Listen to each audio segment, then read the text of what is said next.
I'm Tina Corby, and we are here in the Green Room with Gary Palmer, president of the Alabama Policy Institute, wrapping up our discussion of EPA versus the states as we're discussing energy and federalism at the National Policy Summit here in Oklahoma City. My first question is, could you please just kind of compare and contrast the energy situation in Alabama with the energy situation in Oklahoma? Well, Alabama is an energy-producing state, but not on the scale of Oklahoma.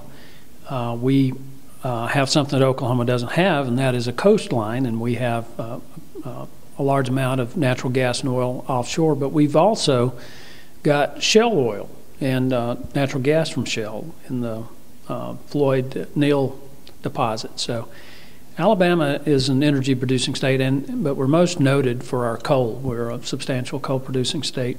It's the high sulfur coal that's the bad news. So Alabama is a player in the energy market.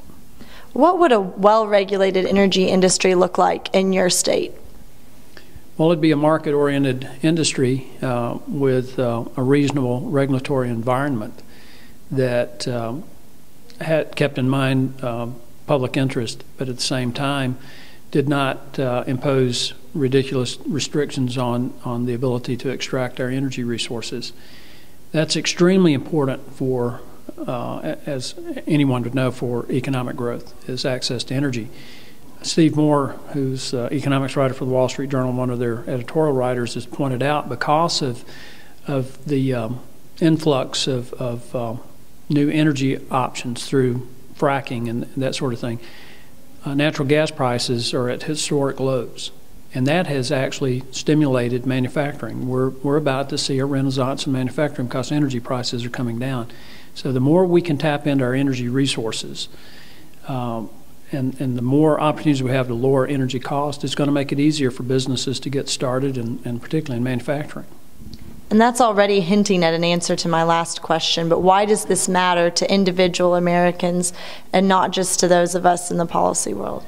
Well, it matters on two levels. One, it matters on your monthly cash flow.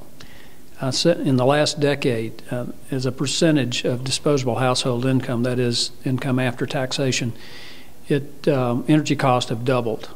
And it's particularly important for low-income families. For families that earn less than $30,000 a year, it is now about 24% of their household disposable income.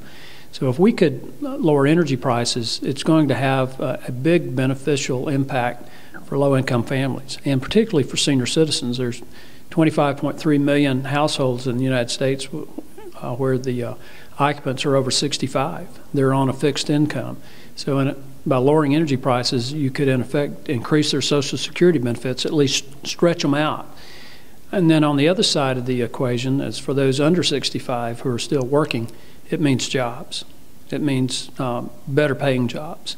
So our energy policy has a huge impact on our household income and also on our ability to produce an income through job opportunities.